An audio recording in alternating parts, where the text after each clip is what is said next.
The Tennis Gambling Podcast and the Sports Gambling Podcast Network is brought to you by Nordic Fantasy. You can win up to 100x your entry with an Nordic Fantasy Pick'em. So, sign up with the promo code SGPN to claim your special pick and a first-time deposit offer up to $50 in bonus cash. Nordic Fantasy promo code SGPN. We're also brought to you by the Mega Memorial Day merch sale. 15% off everything in the SGPN merch store. So sign up with the promo code SGPNMay to get 15% of everything. Act now as the sale does end on Friday. And welcome, everybody, to the Tennis Gambling Podcast here on the Sports Gambling Podcast Network. It's currently early Friday morning, roughly midnight Eastern Time on May 31st. I'm your host, always, Scott Reichel, once again, going solo for this pod. Should be a longer episode because we do have a lot of matches to preview. Not going to go through all of the third-round matches. We're going to go through a lot of them in the French Open. So strap in, and we're going to talk about the main matches that caught my eye. I'll get into my favorite options for those matches. Then we'll get into the lock and dog picks at the end of the show, like always. For any of that, though, do want to remind you once again to like, subscribe on YouTube. Also, a reminder to rate and review the podcast on Spotify or Apple. So no matter how you actually consume the podcast, you can express support. So let me know and provide some feedback. Also, a reminder to check out the merch store, as we do have a lot of gambling content, including Tennis Gambling Podcast merch, as we do have shirts. We have mugs now, and we also have sweatshirts. So check out the merch store to pick up some Tennis Gambling Podcast merch. But not just the Tennis Gambling Podcast, because we do have a lot of other great shows with the network, including the college experience. And right now it is college baseball season. The college baseball tournament is starting on Friday, and Noah Beanick has you covered with the college baseball experience. So hop in to the college baseball bracket challenge for a contest for a chance to win a $200 SGPN gift card at sportscampodcast.com/bracket. Plus, we're running a Memorial Day sale, so don't forget to check out the merch store because we're having 15% off everything in the merch store with the promo code SGPNMay. So if you want to get yourself, once again, some Tennis Gambling Podcast merch, whether it involves a sweatshirt or a regular t-shirt, don't forget to use the promo code to get 15% off everything, and the code does expire on Friday. Anyway, time to get into the actual recap of the second round, starting off with the lock and dog picks. Overall, good episode for us. As for the lock and dog picks, ended up making some money. Could have made more, though, but unfortunately, Alcaraz forgot how to play tennis in the third set. We had a parlay with Alcaraz winning straight sets against De Jong, and we also had Dimitrov moneyline at -139. Dimitrov won comfortably, beat Morozin in straight sets. Alcaraz was up 2-0. Looked like we were going to cruise, and then he forgot how to play tennis, and De Jong killed him into the third set. Alcaraz bounced back as he ended up winning the fourth set comfortably. But either way, the point is Alcaraz let us down, -10,000 favorite, ended up losing a set, and that's how we lost our lock for the show. For the dog, though, picked up a nice winner as Zhang ended up beating Sonego in 4. We had Zhang to win and the over 3.5 sets that got there as Zhang won in 4. Sonego, once again, has only won consecutive matches one time in 2024. His quality has completely fallen off a cliff, and Zhang is a very consistent, underrated clay player, and he looked like the more consistent player in that match. So either way, point is Zhang got the job done and helped us cash a +170. As for the actual recap of the second round matches, overall, we had a pretty good read on a lot of these matches. So starting off with the first match we're going to talk about, we are going to talk about Kotov beating Wawrinka in 4. Thought Kotov would win. Didn't mind both players to win a set, and that ended up cashing as Kotov won in 4. Ended up seeing Rublev beat Martinez in straight sets. Tsitsipas beat Altmaier in 4. That got a bit dicey late, but he eventually got the job done as he won in 4. So there were only 5 men's matches completed on Wednesday. The real story of the week has been the rain, which has just not stopped. There's been some gaps in between, so you have been able to actually complete matches. But Wednesday, a lot of the matches were delayed and postponed, and that's why we had a pretty limited number of matches on Wednesday. As for Thursday, though, we had a lot of matches because you had the continuation of the matches that did not conclude on Wednesday, and you also had so for Thursday, you had the continuation of the Wednesday matches, and you also had the Thursday matches that were scheduled on the card. Starting off with the actual order here, Bergs beat Martera in 4. Hurkacz beat Nakashima in 4. Thought that'd be close. Thought Hurkacz would win. Ended up winning in 4. Kekmanovic ended up getting injured as he lost 11 of the first 12 games and said no mas. So he ended up getting injured, and Medvedev got an advance via retirement. Korda beat Kwan in 4. Dimitrov won. Had that coming. Arnaldi did win. I thought he'd win in 4. Did not happen as he ended up winning in straight sets. Offner came back from 2 sets down against Baez as he won in a super breaker in the 5th. Shapovalov beat Tiafoe in 4. We got that one right. Had Chapo and both players to win a set. That ended up happening as Tiafoe continues to suck, and Chapo has improved his level over the last couple of weeks. Felix beat Squire in 4. Greekspor beat Darderi in 3. Greekspor's the better player. Simply put, Zhang cashed us the dog as he got the job done against Sonego. Zverev did beat Goffin in straight sets. Djokovic beat Baena in straight sets. Mutet beat Shevchenko in 4. Thought that match would be eventually going in favor of Mutet. Thought it'd be close, and that happened as Mutet did win in 4. Paul absolutely buried Fognini. Lost 3 games in the entire match, so good showing there.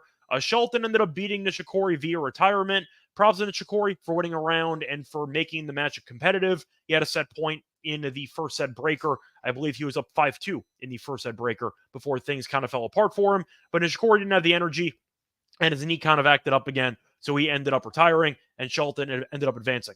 Moving on, you ended up seeing de Minaur get the job done against Munar in straight sets. You had the match of the day, which was between Caboli and Rune, where Rune was up 2-0 in sets. Caboli came back. Then Rune was down 5-0 in the Super Breaker, and he came back and he won. He ended up winning 10 of the final 12 points as he got the job done 10-7 in the Super Breaker. So nice win there for Rune. Nice win for us as we have him to win the quarter. Caboli's our guy. Still like him in general, but unfortunately it was a good learning experience for him. He's still young, and it seemed like he ended up succumbing to the pressure. He still played well in the breaker. A couple of unforced errors, but Rune picked up his level, and it seemed like Caboli was just not able to win the big and clutch points as the match progressed, as Rune got the job done. Makic beat Navone in 5. Weird match because all 5 sets individually were lopsided, but Makic eventually won 3 out of the 5. So point is, Navone is a solid player. Makic has been in great form off of the final appearance the weekend prior to the French Open, and he's staying alive as he ended up beating Navone 6-1 in the 5th set. Kogonakis came back from 2 sets down against Zeppieri as he won in 5. You had the upset of the day, which was Kovalik beating Kashanov. Not good for us. We had Kashanov in the quarter, but either way, pretty big price. Either way, he won the first 2 sets, and then he fell apart as Kovalik won the final 3. Sorundolo beat Misalic in straight sets. Struff ended up killing Bublik. Not a shock there. 6-2, 6-2, 6-3. Ruud ended up beating Fekina in 5. They tend to have wars, and Ruud got the job done once again. Every Fekina match feels like it's the exact same, where he ends up challenging a player ranked above him, and then he falls apart. And that happened again in the 5th set against Ruud. I also mentioned in the past, I thought Echeverry was the most talented player on tour to never win a title. I didn't realize Fekina's never won a title. So I think Fekina is definitely ahead in that leaderboard. Fekina's way too talented to not have a title by now, but a big reason for that is mental, I'd say, weakness. And he showed that once again against Ruud in the 5th set. He hung around, had a shot there, but unfortunately could not convert the big points, and he ended up losing 6-3 in the final set. Fritz beat Lajovic in 4. Musetti ended up beating Monfils in straight sets. Got that one wrong. Thought Monfils was alive. That did not work out. And you had Echeverry beating Rinderknech in 4 sets. Also had the bad beat of the day in that matchup. So Echeverry going into that 4th set. Rinderknech was up 2-0, won 10-8 in the breaker in the 2nd set. Lost the 3rd set 6-1. And it seemed like he was on E, just based on energy or based on injury. So you actually could have bet the under 6.5 games in the 4th set at 20-1. After Echeverry broke the first game of the 4th set, or when he got the break, I believe whenever Rinderknech was serving his first time, that line dropped to 13-1. So 13-1, if you were watching it, you could tell that Rinderknech couldn't move, and it was probably going to be a very valuable play for a long shot stab in the live betting market. What if I told you that the 20-1 preset or the 13-1 after one break was 1 point away from winning, as it was 0-5, 15-40, with Rinderknech trying to get bageled basically because he could not move. You're 1 point away from cashing a massive plus money price, and Rinderknech retired at 15-40, 0-5. So you were 1 point away from winning a potential 20-1 shot, and the guy quit. That is a brutal beat. I have to mention it. So if you ended up having Echeverry in the live betting market because you could tell Rinderknech was about to get destroyed, thoughts and prayers to you, because that is rough. And on top of that, I believe Rinderknech was serving there, so he was a lost cause throughout the course of that set. Either way, though, you're 1 point away from a massive dog cash or a massive plus money cash, and you ended up getting it voided because Rinderknech retired, 1 point away from cashing your bet. Ouch. That was the rough part of the Thursday slate. Nothing really too shocking, though. The Kashanov upset was surprising. Besides that, nothing else really jumped off the page to me. Yeah, nothing else to really add. So that's going to do it for the actual second round recap. Now it's time to move on into the third round of the French Open. Before we get into any of that, though, do remind me once again that we are brought to you by Nordic Fantasy because it's NBA playoffs time. You do have the NBA Finals coming up because we do know the matchup now. It is the Celtics taking on the Mavericks in about a week. Point is, though, our sponsor, Nordic Fantasy, wants to make the NBA playoffs all more interesting, and they do have the Underdog Pick'em, which is a very simple game to play because you can select higher or lower on player stats like points, rebounds, and assists, and so much more. It's also the easiest place to play fantasy sports. You can mix and match your entries or do all basketball, and you can win 100x your money. And it's a ton of fun. It's available in a bunch of states. It's available in California, Texas, and even Canada. They also have a lot of great options for tennis. They have double faults. They have aces, breaks of serve, a lot of fun ways to make tennis more interesting. And a reminder that because of the playoffs, they have a lot of great promos. They have bonus share drops. They have specials, giveaways, and more throughout the playoffs. So make sure to follow Underdog Picks on Twitter. Keep an eye out. It's available in 30 plus states, including California, Texas, and Canada. They also just launched Champions, their player versus player format in Florida. Sign up with the promo code SGPN to claim your special pick and a first-time deposit offer up to $50 of bonus cash. Underdog Fantasy, promo code SGPN. Welcome back, everyone, to the Tennis Gambling Podcast. Just finished recapping the second round of the French Open. Now it's time to move on into the third round.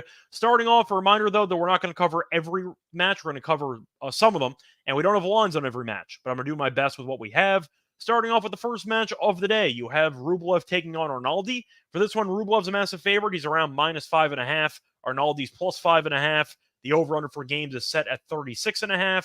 For the set wagering, Rublev in straight sets is a +150. Arnaldi to win a set is -180. For the over-under, you can find the over 3.5 sets at -160. The under 3.5 sets is a +130. Now, Arnaldi was really good in the second round as he was able to beat up on Mueller. As for Rublev, he has been solid so far in the event, but he did drop a set. Ended up losing a set to Taro Daniel, in the first round. Then he beat Martinez 6-3, 6-4, 6-3.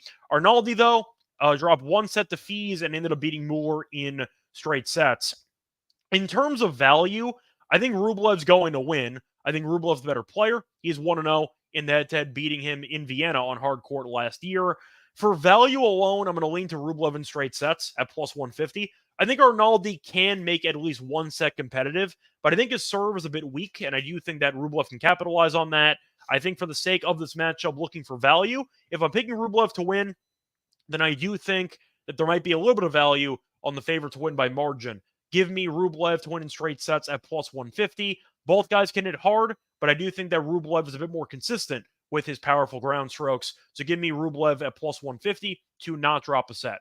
Moving on to the next match we're going to talk about. We're going to skip over the center match as he's a massive favorite. I'm obviously not picking Kotov to win. You have Bergs against Dimitrov, which should be interesting. As we're looking at Dimitrov being a decent favorite, Dimitrov is around, I believe, -500, and Bergs around plus about 395. For the game spread, Dimitrov -6. You have Bergs +6. The over-under for games is set at 35.5. If you want to go for set wagering, you can find Dimitrov in straight sets at around +135. Bergs to win a set is -165, and you can find Dimitrov -1.5 sets at -200. Over 3.5 sets, by the way, is -135. Now, Bergs, I think, is an underrated player.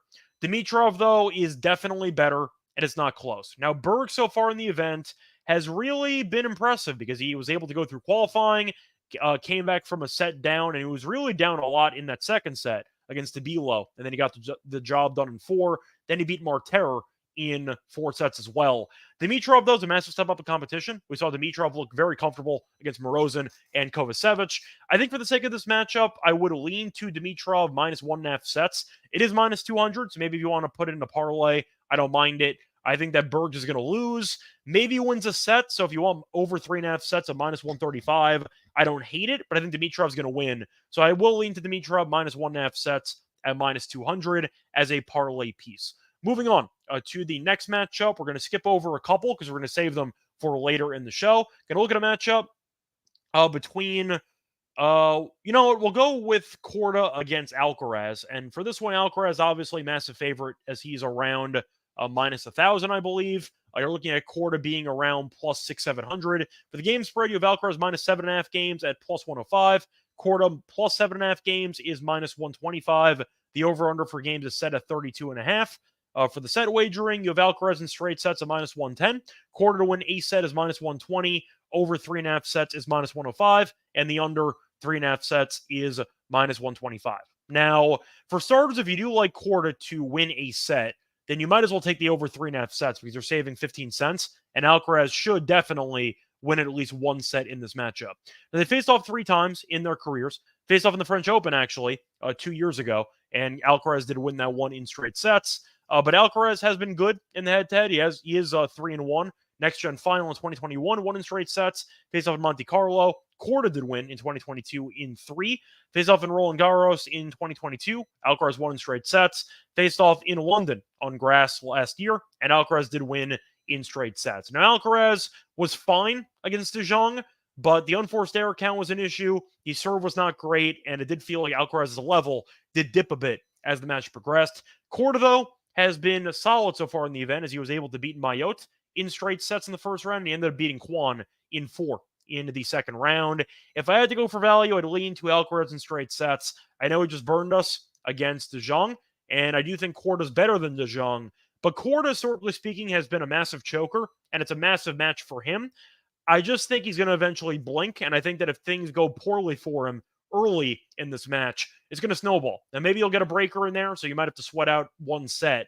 But if I had to go for an angle, I would lean to Alcaraz, maybe in a breaker, but give me some type of like 7-6, 6-4, 6-3 type match. I think it's close. I think it's competitive for the sets individually, but I do think that Alcaraz will win the big points, and I think he'll get the job done in straight sets.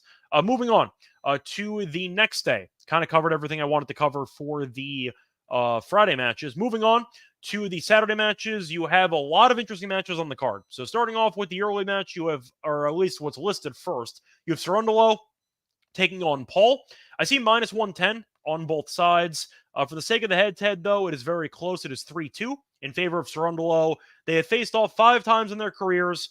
All of them were 2 out of 3 set matches, and all 5 meetings ended up in a deciding set. So with that being the case, I got to go with the over again, potentially going 5 sets. But when you have this many deciding sets between them, 5-0 once again to the deciding set in the head-to-head, I got to assume the same story is going to unfold here. I think Paul's been in good form, killed Fognini in the second round. He ended up killing Kachin in the first round. 2 relatively weak players. Saw Cerundolo, though, win in straight sets against Hanfmann and Misalik. So both guys were in good form, but I do think that you will see at least 4 sets here. Maybe if you want to go for over 4.5 sets, I don't hate it, but I think you're looking at a marathon. I'm going to go with the over in that one based on head-to-head. I would lean to Paul, but I do think that it's going to be a marathon, so I'm going to bet that accordingly. Moving on, you have Djokovic taking on Musetti. For this one, Djokovic obviously a big favorite, as Djokovic is around about minus 500, I believe, for this one. You're looking, or sorry, minus 800. Musetti's around plus 550, plus 600. For the head-to-head, Djokovic is up 4-1. Faced off in Monte Carlo this year, Djokovic did win that one in straight sets, 7-5, 6-3. Didn't look good, but he got the job done in straight sets there. They faced off in Monte Carlo the year prior. Musetti did win in 3. Djokovic did win all of the hard court meetings. They faced off in the French Open, though, in 2021. Musetti did win the first 2 sets and then ended up getting absolutely buried as Djokovic won 16 of the last 17 games. And you saw Musetti retire down 4-0 in the 5th set. So we have seen Musetti give Djokovic problems in the French Open, and he's won at least 1 set in 2 of the 3 clay meetings in their careers. Give me the Musetti plus 2.5 sets. I think Djokovic will win the match, but I do think Musetti can make it interesting, and he looked really good against Monfils in the second round matchup. Djokovic was struggling early against Baena, and then he flipped the switch, and he absolutely destroyed Baena in the final 2 sets. But I do think Musetti can give Djokovic problems, and I do think that Djokovic will have to really claw in order to get past Musetti. Give me Musetti plus the 2.5 sets here at a pretty decent price. I think he's going to win a set, maybe more. I think Djokovic wins, but I expect a marathon. So give me Musetti to keep this match competitive and to not get embarrassed in this matchup. Moving on to the next match we're going to talk about. Skipping around, you have Fritz taking on Kokkinakis. Now, this is a very fun matchup on paper. You have Fritz at around minus 600. You have Kokkinakis at around plus 450, give or take. They faced off a couple of times, very, very dated though. Faced off 2 times, one in 2018 in Los Cabos and one in 2017 in Los Cabos. And they split, so ended up having 2 hardcourt meetings, 3 tie breaks out of the 4 sets. That was 6 years ago. It means absolutely nothing. Now, Fritz has been fine. Ended up beating Coria in 4 and beat Lajovic in 4. Kokkinakis had some marathons. Beat Zepieri in 5, down 2 sets to nothing in the match yesterday, and he beat Papiron in the first round in 5 in the first round. I think for this one, I'm going to go with Fritz to probably win, but I do like the over. I think you're looking at what should be a competitive match with a couple of competitive sets. So if you want to go for maybe an interesting wrinkle here, I don't mind Fritz to win with each player winning a set. I know that was our main theme from round 2. That worked out pretty well. But I think you're looking at Fritz eventually outlasting Kokkinakis, who's had to play 5 setters in the first 2 rounds. So I think Fritz will have more energy. I think he's also the better player, but I do think Kokkinakis will have at least one set that goes his way. So if you want to go for value, I don't mind Fritz to win with each player winning a set. You got to find some way to reduce the juice in order to actually find a bettable price for Fritz. So I do think that taking each player to win a set is a nice way to reduce that. Might even get some plus money on that. So give me that as my main option for that one. Fritz to win and over 3.5 sets combined. And that's going to be my main approach for that matchup. Moving on to the next match, you have, we'll do 2 more. You have Makic taking on Medvedev. For this one, Medvedev's a big favorite, but not as big as Fritz, as he's minus 278. You have Makic at plus 220. We saw Medvedev lose 1 game in the second round match, as you saw his opponent get injured and ended up retiring down 1-6-0-5. So Kecmanovic has had injury issues for a while. Hopefully he gets back on track. We saw him lose a set, though. Medvedev did to Kepfer in the first round. As for Makic, he ended up beating Borges in straight sets and beat Navone in 5. Navone, though, is a very solid clay player. So for this matchup, I think Medvedev should be favored, but I think there might be value with the dog here. Now, I'm not saying he's going to win the match, but if you want to go for the over, maybe the plus games, I think that would be the approach I'd go with. I would lean to Makic plus the games. I really have a hard time of grading Medvedev's performance against Kecmanovic because he only dropped 1 game, but he was against a clearly compromised opponent, so I don't know if I could actually buy into that much. Still a good showing, don't get me wrong, but I do think that Makic has the serve to potentially neutralize Medvedev's return game to some degree, and I do think that his overall form, making a final in Geneva before the French Open, tells me that he's in great form. So for the value alone, I will lean to Makic plus the games against Medvedev. I think he keeps it close. I think he's probably going to end up losing in a marathon, but I do think that he will be able to cover the spread. So give me Makic plus the games as my main pick for that match. And last but not least, we're going to go with the Dimmenauer and Struff match, which I don't see any odds for right now. But that match should be an absolute war.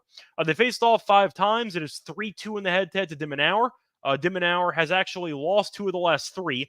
Faced off on clay last year in Monte Carlo, and Struff did win in 5. Struff did win while only allowing 5 games. So he won 6-3, 6-2. So that was a clinic. The last 4 matchups have actually gone 2 straight sets. So you've not seen a deciding set in the last 4 meetings. They faced off in Indian Wells back in 2018. Dimmenauer did win that one in 3 sets. But it has been pretty lopsided. A couple of these matchups. They faced off in Miami earlier this year. Dimmenauer did win on hard court, 7-6, 6-4.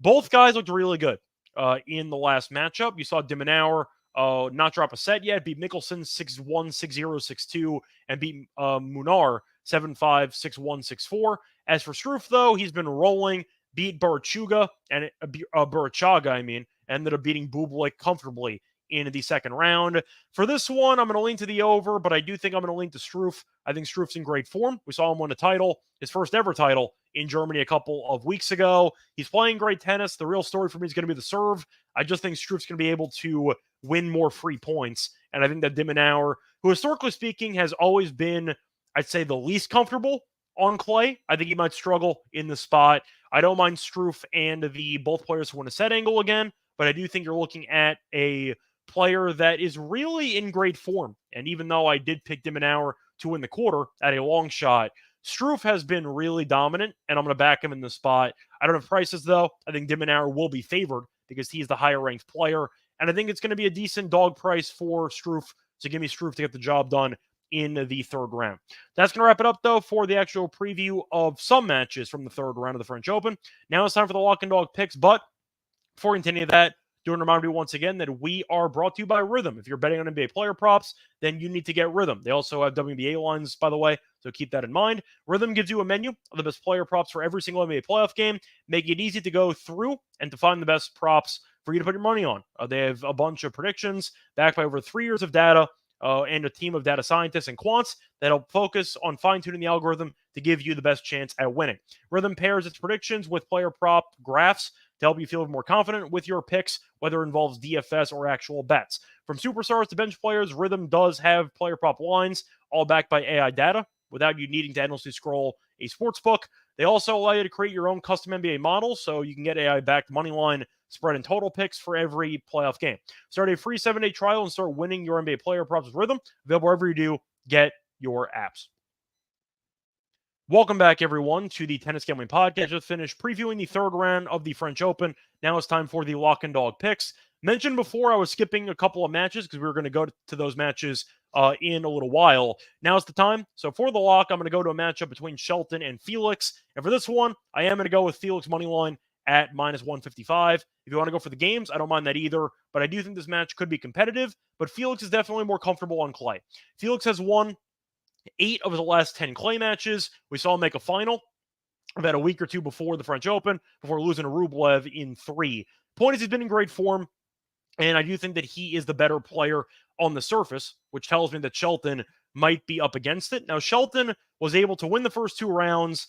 Both guys haven't really played anybody yet. You saw Shelton win via retirement against Nishikori, who we know is up there in years. Point is, though, he really didn't look good against Nishikori before the injury, as he had to fight off a set point in the first set. Second set was competitive as well. Point is, though, Shelton has not been great on clay. He has split his last 4 clay matches, but Felix, I think, has the firepower to at least defend his serve better than Nishikori, for example, and I think that he definitely has the comfort with his court movement to win longer rallies against Shelton. I think Shelton eventually is going to get frustrated by Felix, and I think that you're looking at a good price. So I'm going to fade a pretty inconsistent clay player, backing a solid clay player at -155 as my lock. For my dog, I am going to go to a matchup between Hurkacz and Chapo. Thought about the first, actually thought about going with the underdog here, Chapo money line at around 2-1. However, I found a recent trend that I'm going to back instead, and I am going to go with the first set money line. Give me Chapo first set at +135. Chapo's been good early in matches. He has won the first set in 4 of his last 5 matches. Hurkacz, though, despite winning, has been horrible in the first set.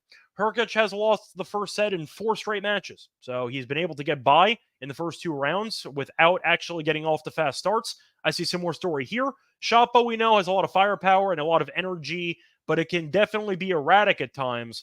I think eventually Hurkacz will settle in. But when you've lost 4 straight first sets, and I can fade you at +135 with a guy that has won the first set in 4 of his last 5 matches, I think it's a great deal. So I am going to go with Chapo to get the job done in the first set at +135 as my dog. So once again, my picks for the show, the lock's going to be on Felix moneyline at -155 against Shelton. My dog's going to be on Chapo first set moneyline at +135 against Hurkacz. That's going to wrap it up, though. A reminder back once again for the 4th round of the French Open. Until then, find me on the NBA show, find me on the MLB show, find me on the WNBA show as well, and of course, find me on Twitter at Reichel Radio. Till next time, good luck to all of you and all of your bets. Bye, everyone.